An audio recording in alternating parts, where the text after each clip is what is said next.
Hello, this is Clara Volintiru from the Aspen Institute, Director of the Economic Opportunities and Financing the Economy program. And it is my great pleasure and privilege to be here today, joined by my friend and colleague, Professor Cornel from the Copenhagen University, Copenhagen Business School. Thank you very much, Cornel, for joining me on this panel.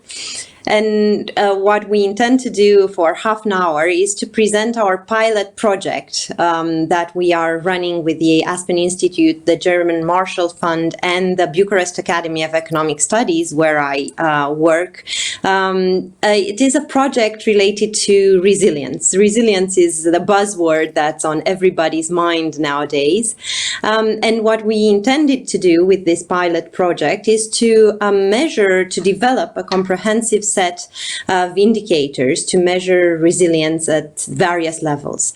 It is piloted on the case study of Romania, and therefore our project is called Romanian Resilience, and it aims to bring forth the member states' perspectives on the strategic foresight process. Strategic foresight report was launched recently by the European Commission, and we are trying to engage in a meaningful and constructive dialogue on this topic with different stakeholders.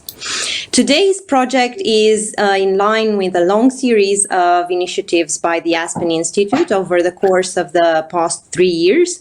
We started off with the Core and Peripheries project 2 years ago. Then we followed suit with the Europe Next project, both of which benefited from my colleagues' input and various stakeholders from the academia and private sector, European decision makers, etc. And so today we hope to bring forth a new edition of these efforts to bridge divides and bring forth dialogue within the European Union. So next slide, please. What we are aiming for is piloting a truly comprehensive resilience measurement on the case study of Romania. And so we propose a three-pronged approach, which deals with subnational resilience metrics, building on the fact that in many of the member states we see significant subnational disparities. So our proposition is to engage with these subnational disparities in order to strengthen our collective resilience at the European level. You're only as strong as your weakest link, right? Then we intend to map stakeholders' converging and diverging interests, different sectors, public, private, civil society. And finally, we intend to map tensions between member states, where we stand apart in order to figure out how to move forward together. Today, I'm going to take 10 minutes to present the first and latter aspects of our project. Next slide, please. I'm sure the complexity can't escape many of you watching us. The complexity of the project ahead is that of the reality that surrounds us. So what we intended to do with the methodology that we constructed is to capture the real-life complexity of what we call multi-level governance in the European Union. It is equally important to contain and address vulnerabilities at the local level as it is to address them at the national and broader regional and international level. That is why we have this aim, this goal, and this ambition to be able to disaggregate as finely as possible the various capabilities and vulnerabilities of the member states. Excuse me. So what we intend to do is to propose a framework of assessment that showcases individual preferences, interests, capacities, community level elements, society and the economy in general, which is the richest area of data, and then the international ecosystem. The methodology is based on a mixed methods approach, which will contain various quantitative data, qualitative data, expert surveys, and representative population surveys. Next slide, please. Next slide, please. What we attempted to do, and I hope we managed to do successfully, was to mirror the dashboard of resilience indicators from the European Commission's proposal last month into a set of indicators that can also be linked to alternative resilience measurements, such as the civil preparedness resilience measurement of the NATO and other approaches to societal agility and resilience. So we started off with the layers of quality of government, labor market, education, social capital, social cohesion, healthcare, critical services, infrastructure, financing the economy, climate action, innovation and digitalization, security and safety. We will only present 3 pillars today, but we intend to develop a comprehensive set of indicators for each of these categories. Next slide, please. In terms of the quality of government, in a first attempt to measure subnational capabilities, we addressed 4 indicators that we collected over the past 3 years, or one which we recently developed. I recently developed as part of a project, meaning the Local Government Public Engagement Index, which was part of a World Bank study this spring. But the other ones are official data, meaning EU funding ratio and capital expenditure ratio. A 4th one, accessibility index, is also developed by the World Bank, and it reflects the time citizens spend to access critical services such as public transportation, public hospitals, public universities. Now, coming back to local government public engagement, this is a novel metric, an original metric that showcases different elements of local government's open government, let's say. So it looks at public consultations, participatory budgeting, and so on and so forth. European funding, it's self-explanatory for many of you watching, and capital expenditures portrays budgetary expenditures, local governments' budgetary, public budgets expenditures. Now, interestingly enough, if you see the graph on the right, there is a positive and significant statistical correlation between the level of public support measured by a complex of these indicators and the level of economic growth.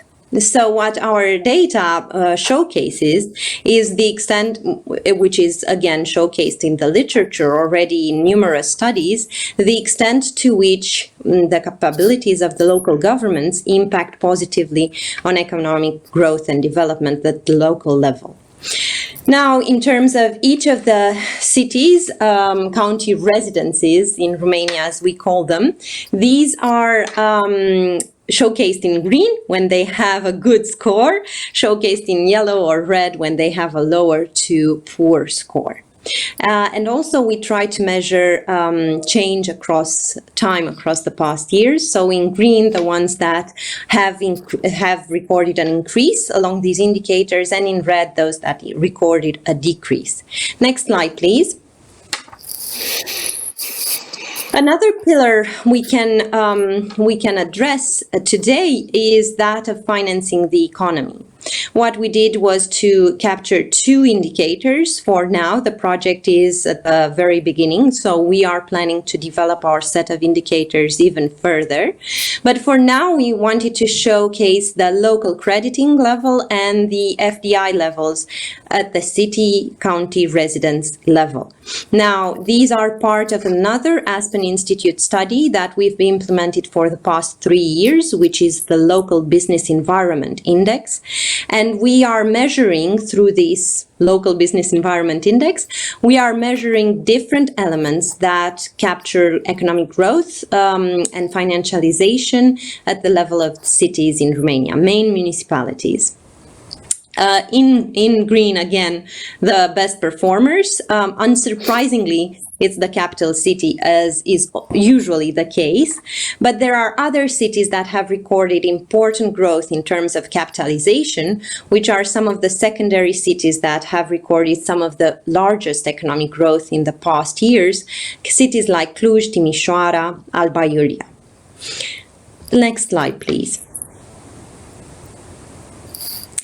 The third pillar that we wanted to present to you today is that of innovation and digitalization. While we didn't compile the data for digitalization yet, we did compile the data for innovation, which is based on such indicators as EU trademarks, number of companies in high-tech sectors, and students.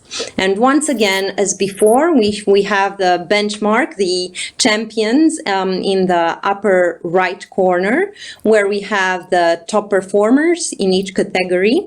And then we have the full data chart below with various color codes. Now, interestingly enough, while in terms of trademarks, there is a wider difference between the capital city of Bucharest and the other major cities, interestingly enough, again, in high-tech employment, we see a much smaller difference between the capital cities and the other secondary cities. The same is valid in the case of students per capita, which means that there is once again a more balanced economic development opportunity with regards to these elements of innovation. Next slide, please. Now, in terms of the next steps, moving forward with this project, we intend to complete the subnational dashboard with indicators for each category that we presented a couple of slides before, following stakeholders' consultations. We already started this process and will take it even further. More importantly, we will work with the public institutions in Romania to complement, where possible, the dashboard, the prototype dashboard of indicators proposed by the European Commission with subnational data, subnational indicators. Now, ideally, after we show that this is possible for the Romanian case study, we will be able to replicate this in the case of other EU member states. And finally, we will deploy a representative population survey in order to complete the set of statistical indicators with perception-based and self-reporting metrics for those level of assessment where we do not have disaggregated data. Next slide, please. Next slide, please. Now, the third pillar of our project is that of mapping tensions between member states. And we believe this is important because in certain areas, in certain policy areas, there might be competing interests. And when there are competing interests, there are tensions, and the challenges are harder to resolve.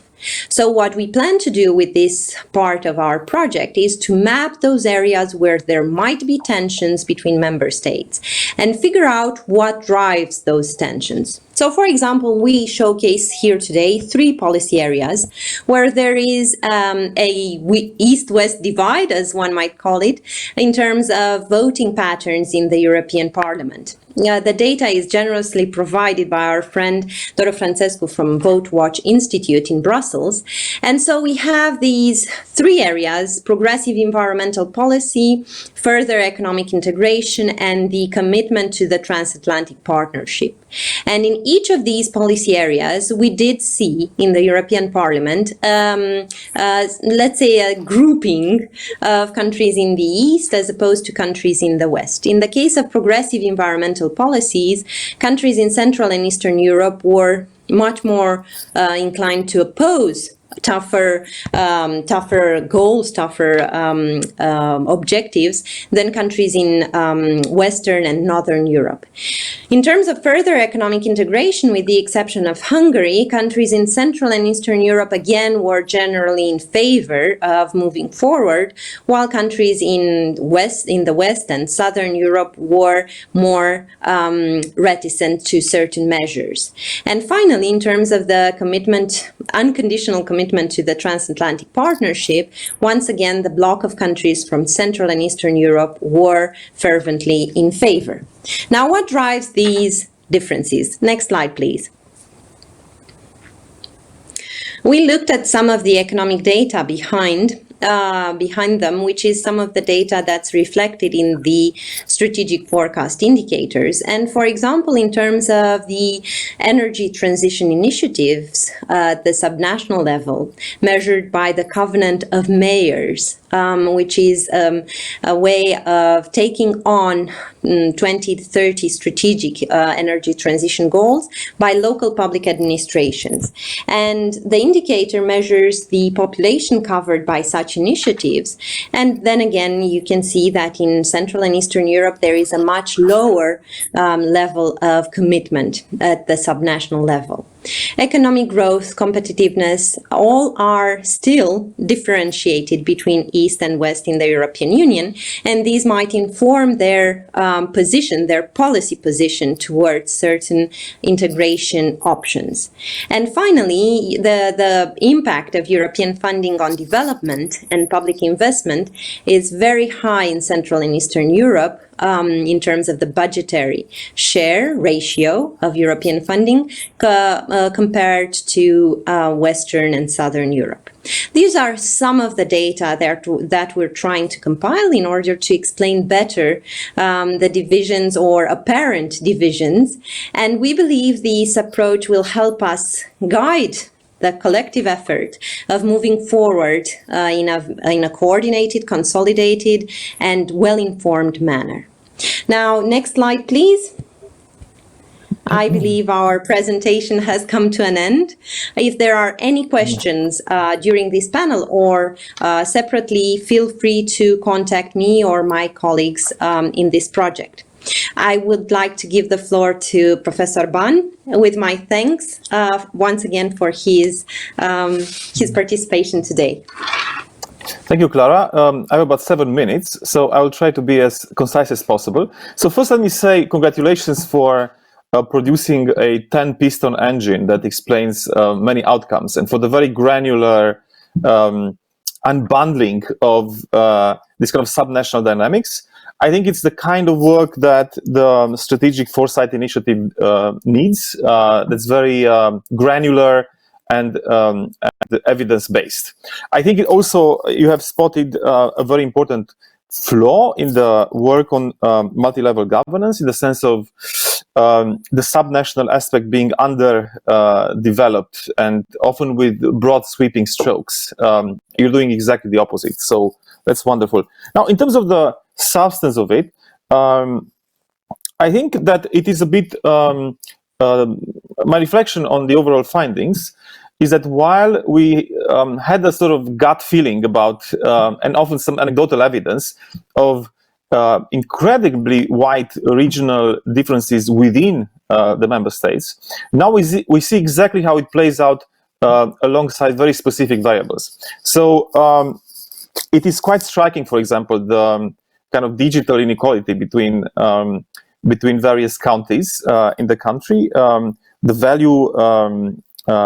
value added of various sectors, poor financing in some regions being completely depressing. So if we were to project into the strategic foresight initiative, then we can already anticipate, based on what you're saying, that that some parts of, in this case, Romania, I don't wish to generalize for other East European member states.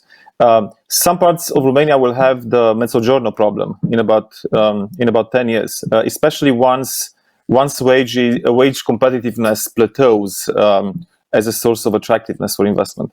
So I think that this issue is not really high on the agenda. But it should be there. And you've done a lot of work on the Committee of Regions and so on and so forth. And now that we're transitioning into a mechanism of European financing that's based on much more entrepreneurial activity from the counties, we may end up with these 2 or 3 Romanias, right? Running at extremely different speeds, with some parts of Romania being in lockstep with essentially more advanced parts of Southern Europe, and some parts of the country being on many of your variables that we know where to place it graphically, extra European. On your findings on the East-West, I have very little time, so my central reflection on this is that and it is one that is also the most charged with anxiety that I have, and it is connected with the reluctance of Ethiopian politics and publics to engage with the catastrophic threat of climate change. And I wonder to what extent, what are the causal drivers of this in the first place? Are they merely the effect of the kind of catch-up development methodologies that we see in India and elsewhere? It's not an Ethiopian problem. And often I doubt it. I mean, if you look at China, I mean, they're definitely much more West European than Eastern Europe is when it comes to climate. They're much more serious about it.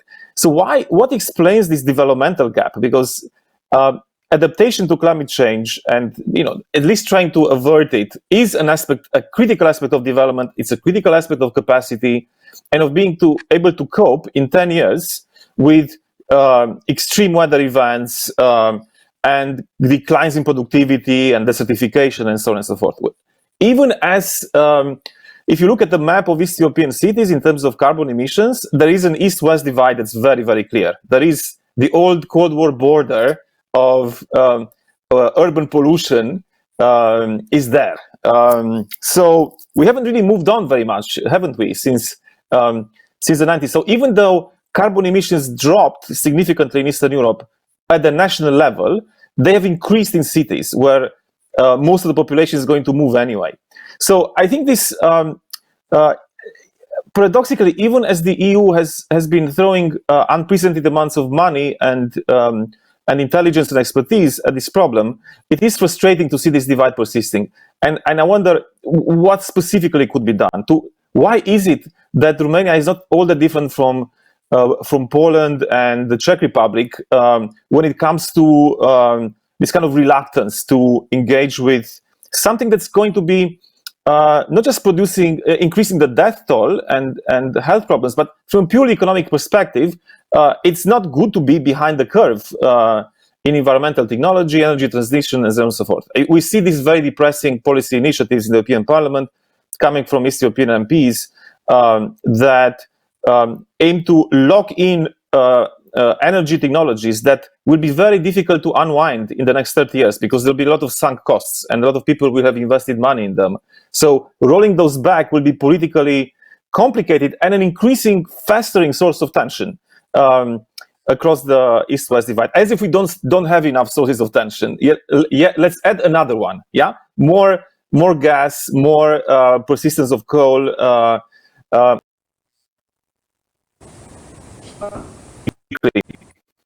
I think one of the sources of vulnerability for the region that is on the automotive sector, and particularly on the thermal engine version of it. If you look at structure, is but the Baltics and to some extent Croatia and Slovenia, they depend almost exclusively on the diesel engine. That's dying. It is a huge problem in Germany. They were looking at almost 500,000 jobs being on the chopping board there. Yet there is no discussion, as far as I know, in Romania about that. So can the content of investment and the content of this kind of subnational county level developmental alliances, let's call them, integrate in a very serious way climate change and the dependence on the diesel engine? I'm not entirely sure we have left. So I think we will judge your questions as provocative questions for yes, they are. They're more reflections and questions. One doesn't have simple solutions to that, of course, but they are both systemic concerns. They're not nitpicking on the margins, but rather something that's the core of the growth model and the core of the next vulnerability, which is the fact that we might become uncompetitive because we don't take climate change seriously. I fully subscribe to this dual preoccupation with the environment and economic development, and one can't really put them aside. So I will offer this in terms of a potential answer. We must treat climate action as a developmental model.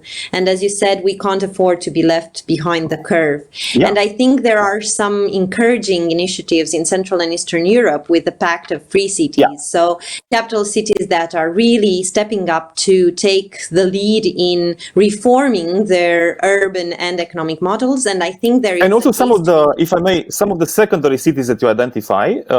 Exactly. For example, Cluj and so on, they are, developing these kind of anti-car strategies slowly. I mean, simply because they're suffocated. They've locked themselves into a pretty horrible transportation model. But I think a lot more can be done. I mean, if you look at the share of budgets dedicated to sustainable transportation or to the kind of investment that's being attracted by municipal strategies, it's anything but systemic. I mean, they are heroic hotspots, and that's wonderful. We didn't have them 3 years ago. We have them now. How do we scale them up? How do we clone these people? I don't know, but we should. I believe, a white list of high performance would be a first step to go, and follow suit, by peer example. And maybe initiatives like this one to showcase subnational performance can lead by example. So hopefully we can have a scaling up model from peer to peer, but we definitely need a national strategy and a European strategy, to strengthen subnational capacity to address these challenges. But hopefully we can discuss this in a more extended panel on the topic of climate change. So I would like to thank you very much for all your inputs and wonderful thoughts. And thanks to everyone who's been watching us. Hopefully we will have a chance to present a longer version in the following months of this project. And may I add congratulations to the organizers of this virtual event. I'm not entirely sure how to close down this panel, so I will ask the technical assistance of my colleagues to terminate us.